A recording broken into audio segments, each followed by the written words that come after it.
Hey polish fans, it's Caroline again and welcome to another video here at Wildflower Lacquer. In today's video, I am finally getting around to sharing some of the releases that I know about for November.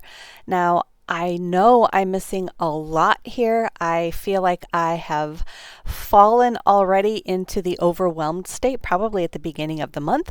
So I know I have been skipping a lot of releases and not paying attention like I had last month. But I do have a few written down and I have purchased from two of them. Now, I do wish I had filmed this at least a couple of days ago because one of them is already closed. At least one of them. But that one I'm not really going to mention except for just in passing. But the rest we're going to go ahead and go over just to sort of share what is available or has been available for the month of November. If you're looking for a list of Black Friday sales, a really good place to find that is in the Facebook group for Polish Pickup. They have a list going of all of the different sales that different brands are having, and I know a lot of brands this month are having their Black Friday sales on different dates, as has been the norm, I feel like, for the last 4 years, basically since 2020. We're just going to go ahead and go over what I do have written down. The first one is ILNP. They released a new collection on the 1st. It was a 6-piece ultra metallic collection. So this is the collection here. Like I said, they're ultra metallic. And a lot of these are very light colors. I feel like this was released more for winter than it was for fall, but that would make sense because I'm pretty sure they already released their fall collections. But yeah, here we have at least 3 colors in the almost purple line. This one here is more of the blue, but it has like a pinch of a periwinkle lean, and then there are 2 purple shades, which I found kind of interesting as a purple lover. You don't often see that. And then there is a very light, like peachy orange, a pink, and a green. That green looked beautiful. That one is called Forever. But I will say for myself, none of these really ended up on my wish list per se. Even the purples. I just felt like for myself, I feel like I have colors similar enough to those purples. And here I think is that blue one. In this picture, it definitely is more of a blue, but I want to say when I had seen it swatched, it sort of fell into that periwinkle family. But that was the Eternal collection from ILNP. And I will say, when I was watching the swatches that Kelly Marissa did, I did put down Winter Dream and Forever on my tentative wish list, but I didn't purchase anything yet. And I don't think I will. I probably will wait until they have their Black Friday sale and maybe get some. They're one of the brands that I sort of have on my tentative Black Friday list. And I feel like I haven't heard from Mooncat in a long time. Has anybody else? I feel like since their last collection, I've heard like zippity doodle. Anyways, the next one is Victorian Varnish. Every month on the 1st, they release a cog of the month, and sometimes they do have along with that a few new releases. So their cog of the month was Whale of a Tale. It is a reflective November cog of the month. It is a blue crelly with aurora shimmer in bronze, gold, red, and green with gold reflective glitter and a smattering of UCC flakes, and it comes as always with a matching collectible sticker. So this one, since it is called Whale of a Tale, is a steampunk whale sticker. Here's a picture of that. Their details on these stickers are always so incredible. The artwork is just amazing. And then here is that nail polish. You can see in the bottle you have those reflective glitters, and of course the UCC flakes add a nice touch. For myself, I just haven't been drawn to these very dusty blues lately. Actually, probably very often. So for myself, this is not on my wish list, but it is a very pretty polish. If you like a dusty blue, I do feel that that would be very fitting for the upcoming winter. Can't believe we're already talking winter. They seem to have a little duo here. I don't remember hearing about this, but it's called the Turd Muffin and TMT Duo. So they have a little muffin sticker that comes with this. This one only comes as a duo with the collector's sticker. So you have Turd Muffin, which is a biscotti shade with a cooler yellow undertone, and then TMT, which is the Turd Muffin topper. which is a clear base with loads of scattered hollow, brown bronze, and black glitters in assorted sizes. So this is a duo. You have that cream underbase, which looks sort of like biscotti, and then you have a topper that can go over it, or of course over any color of your choosing. So this seems to be part of their fall shenanigans.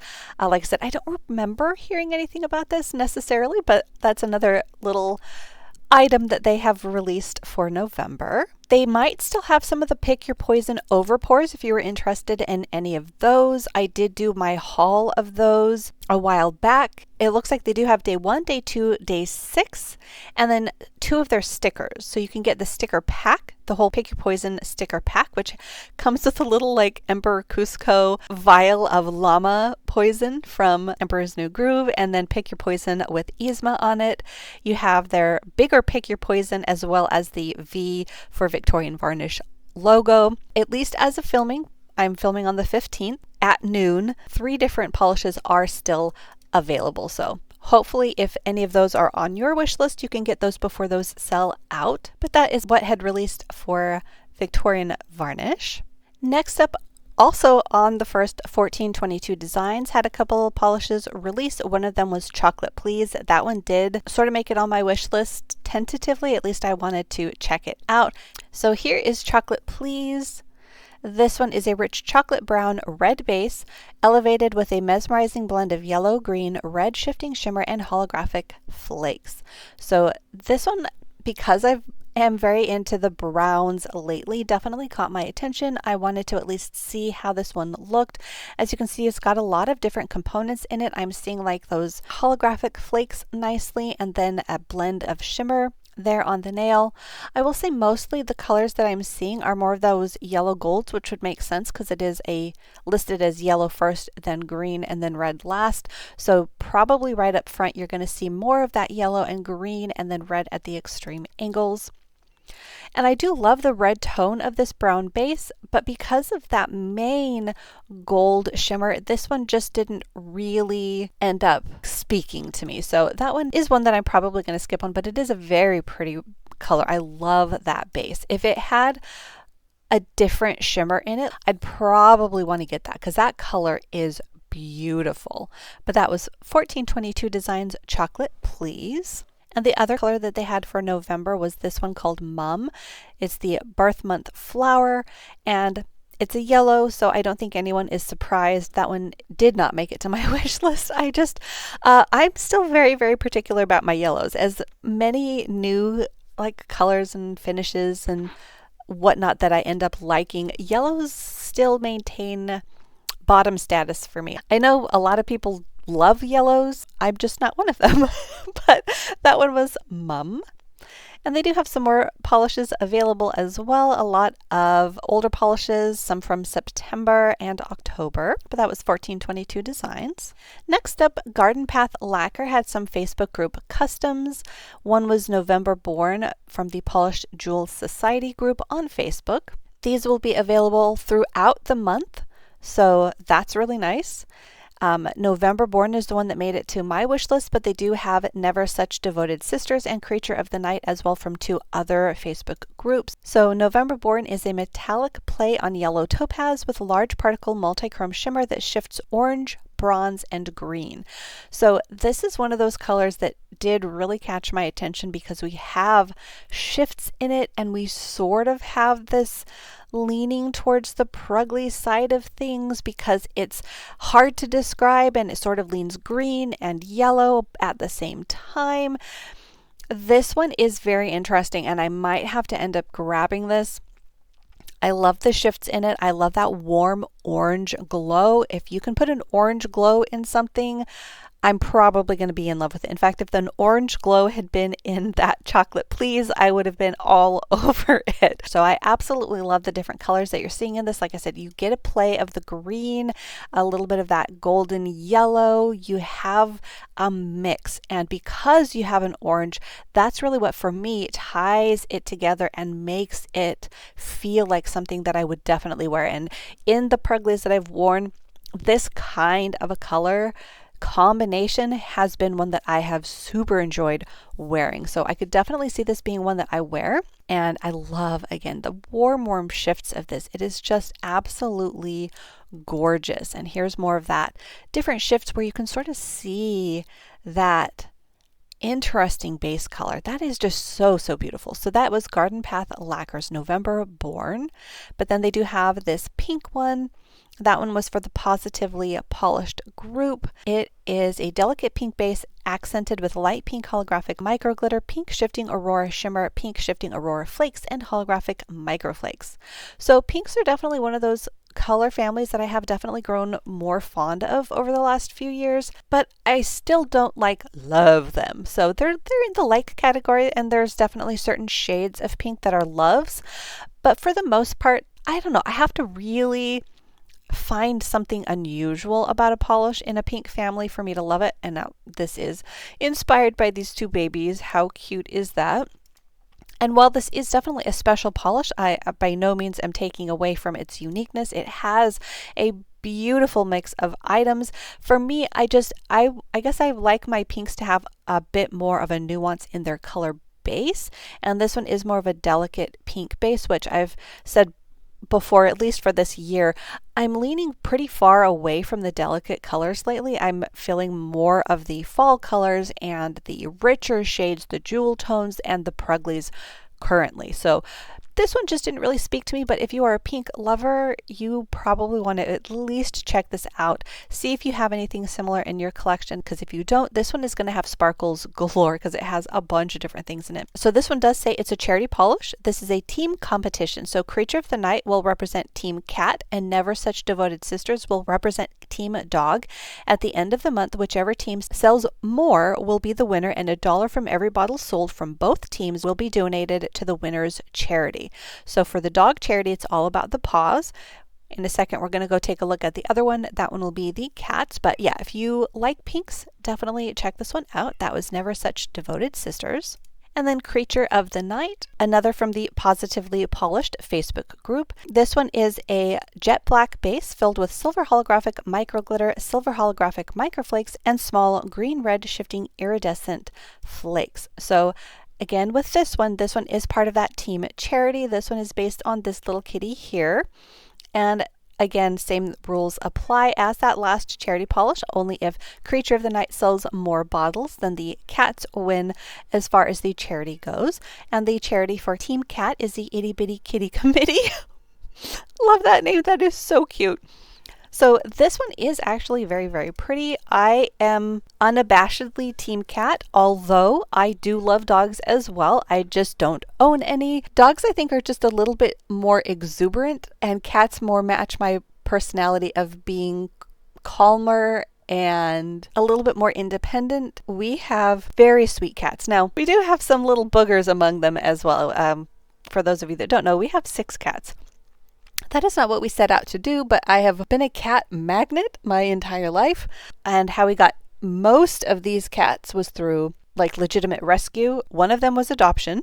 That was Ethan. He's our oldest. Then Sterling, one of the 2 second oldest, was a feral kitten that we found in our garage with his sister right before we moved from Nevada to Washington State. We did lose his sister a couple of years after moving up here. The vet said that she had FIPS and there was just nothing they could do for her. Then when we moved up here, before we lost Lottie, that was Sterling's sister, we were coming out of a restaurant, going to where we were parked, and heard a little kitten just crying her heart out. And she was by the dumpsters. She came right out to us, and we took her home. She was obviously not being taken care of. She was malnourished. She had fleas. She had ticks. There was not anything that wasn't wrong with her. The little pads on her paws were burnt, maybe like a hot car engine that she was trying to stay warm on. They had scabbed over. She was underweight. She looked half her age, even as a tiny kitten. And mind you, she was a tiny kitten. She looked like she was only about 2 months old. She was more along the lines of, I think, 4 to 6 months old. So that is Olivia. And then the last 3, sorry for this cat rant, but the last 3 are siblings. We have Flynn, Domino, and Willa. In 2020, one of the feral cats had kittens. She was one of the mamas that we were trying to coax into trusting us so that we could take her to get fixed. But she had got pregnant before we could do that and ended up having kittens. Now, of course, 2020 was 2020 and everything shut down. So even once she was like in our care, we couldn't get her fixed because nobody was open. So she had 3 kittens. We found homes for them. My in-laws actually have 2 of them. Again, so sorry about this super long cat rant. But my sister-in-law and her husband have 2 of the kittens, and my husband's workmate has the 3rd. Then Momo, the mom, got out because she was back in heat. And again, nothing was open. We could not get her fixed, and got pregnant again and came back, had her 2nd litter with us in about August. And this time she had 5 kittens. That's where it gets harder because one got sick. We were able to drop him off at Humane Society. Then Corbin, we were going to keep him. He was a mostly white, little like cow cat. He was adorable, very, very sweet. But we were noticing that he wasn't growing, even though he was the biggest kitten of the remaining 4 kittens that we had. He had stopped growing and all of the other cats were surpassing him in size. The vet was like, oh, he has kitten cancer, basically, and his heart's not strong. So that was a huge ordeal to take him down to an emergency vet to see if there was anything that they could do. Short of the story is no, there wasn't anything they could do. So we lost Corbin in January of 2021, which left us with the 3 remaining kittens. We'd already, maxed out our people who we were giving cats to that we knew of. So we have 3, we still call them kittens, even though they're huge cats at this point because, they're born in 2020, it's 2024. So that's our cat story, very long. Ethan and Olivia are our 2 sweetest cats. Ethan's a daddy's boy, Olivia's a mama's girl, but she loves her dad as well. They are just little lap cats. They want to have the attention. Olivia wants to be held. She is still, to this day, a tiny cat. You would think she was still a kitten, but she's a full-grown 8-year-old at this point. But yeah, very, very sweet. So anyways, long story short, I'll probably put a timestamp so if anyone doesn't want to hear cat stories, they can just skip.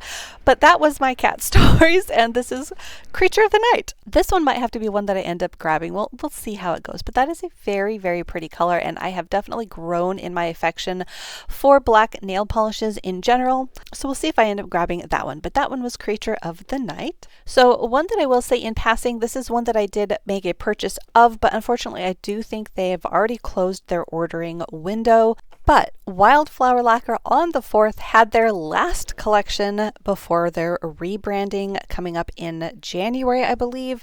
So for those of you that don't know, Wildflower is rebranding to Royally, which is the maker's, I think, grandmother's name. They will be closed from now until the beginning of next year when they launch their new brand. But they were doing a last little hurrah of restocks of polishes that a lot of people had expressed interest in getting before the brand closed, and one that I had had my eye on for a really long time was Is That an Ascot? I don't remember where that one came out originally, but I had completely missed it and it looked stunning. So that was a polish that I did make sure to grab. The rest of them, either I already had or I wasn't really interested in. Hopefully if you followed the brand and were aware, you were able to get any of the polishes that you wanted. But yeah, that was Wildflower's last little hurrah. Then on the 8th, Lurid Lacquer had a collection. Now they do close today. I'm going to try to get this launched before this closes, but the shop will close on 11:15 at 11:59 p.m. Central Time. So their collection was Waiting for Someone Who Never Comes. They did sort of tack on a trigger warning because it does involve loss of family due to self-deletion. So that is just something to go in aware of because it will be part of the names and inspirations, as the maker has done in the past. Part of the way that they create their collections is to write a poem, and then from that poem make each line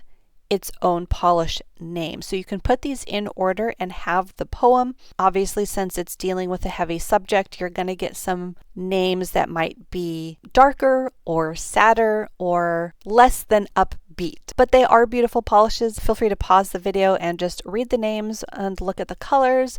But those are going to be available on the Lurid site. There's also some up here that are part of their like colors of the month. It looks like they've got at least 4 different colors. And like I said, the collection is Waiting for Someone Who Never Comes. Then one of the other things that I did already make a purchase from is Hella Handmade Creations. That opens every month the 14th through the 21st. Now here on the West Coast, we can actually shop it early because they open at midnight. So between the 13th and the 14th, they open at midnight. So if you stay up late enough, midnight Central Time, here it's 10 o'clock, usually. Of course, that varies depending on if it's daylight savings time or not, but usually I stay up late anyways because I'm a night owl. So I'm usually able to pop on the website late on the 13th and get some shopping done. But for Hella Handmade Creations, I actually had a very short wish list, 1 item, and that was Victorian Varnish. Ambivalence. This one was $14. It comes, as always, in a 17 ml bottle and is capped at 300. This one is described as a deepened base with an intense multichrome shifting from purple, pink, red, orange, and gold, bronze, green, and blue at extreme angles with a hint of large particle purple to pink iridescent shimmer. So I love multichromes, and I thought that this one had some amazing shifts in it.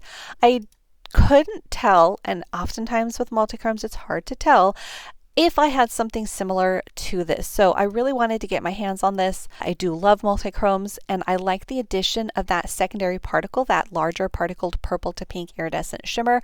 So I feel like even if I end up with something that might be kind of similar, that might add enough change to it to make it unique.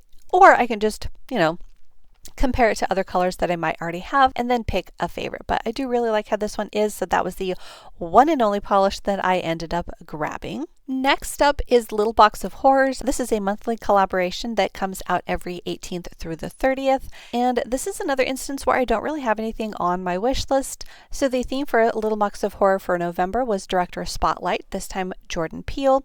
So that is the inspiration for all of the items in that month. And there are a lot of very beautiful polishes, just none really that I felt super impelled to add to my wish list. I did sort of eye these 2 from BCB Lacquers, Candyman and ICU Shiver with Anticipation 2.0. I want to say that Shiver with Anticipation might be like a restock, one of their, what do they call it, reanimations. So that might have been released previously.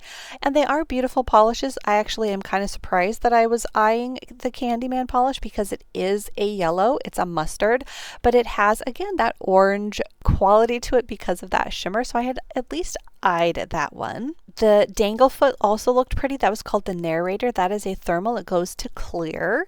There's lots of top coats to choose from. This one from Humble Bee called Noise also sort of caught my attention because it is a purple violet holographic. I cannot seem to get enough of those.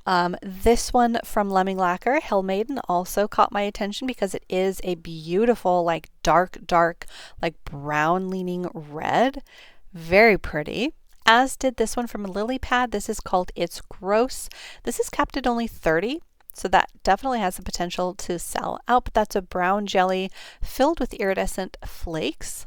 So I guess sort of reminiscent of Stumped from Mooncat, although they might have different shifts in the flakies. Lots and lots to see, but like I said, nothing really caught my attention as a must-have this month, but that was Little Box of Horrors. And there we have it. That is what I know of so far for the month of November. I will say when I was looking on Facebook to find out the theme for Little Box of Horrors, I did note that I had meant to add Great Lakes Lacquer to my list for Black Friday because they are releasing some beautiful polishes and they are actually bringing back But What Is Grief If Not Love Persevering. They're bringing that back again. I was able to grab that on their last mini restock, so I am really happy that they're bringing this back. If you are unfamiliar, that is a quote from WandaVision, and one of the best lines I feel like in movies in general. I mean, that really connected, I think, with a lot of people. That has been a polish that has been brought up over and over and over in the group, because initially it was just a small batch, but people want it and they want it bad. So she has brought it back again in small batches here and there. So if you've missed it though, it is coming back for Black Friday. So put that on your calendar. I still need to find out when her Black Friday sale is going on, but I plan to catch it. But yeah, if you are still looking for that polish, it will be available on Great Lakes Lacquer's website on Black Friday, whenever their Black Friday sale is. Like I said, I haven't really heard the dates just yet, but in any case, that is what I know for November. If you know of anything else, definitely let me know down below. And again, if you're looking for more information on multiple different websites for Black Friday sales, that Facebook group for Polish Pickup is a great source for a lot of that information. A lot of different brands, even ones that I'm probably not even aware of, have probably commented in that chat window about all of their sales. So we're going to close it out there. Like I said, I didn't really have a lot to share this month, but hopefully you guys at least found this a little bit helpful. And as always, thank you so much for hanging out with me and talking polish. If you're new, do think about hitting that little subscribe button down below. That way you don't miss out on any of my new videos, and I will see you in that next one.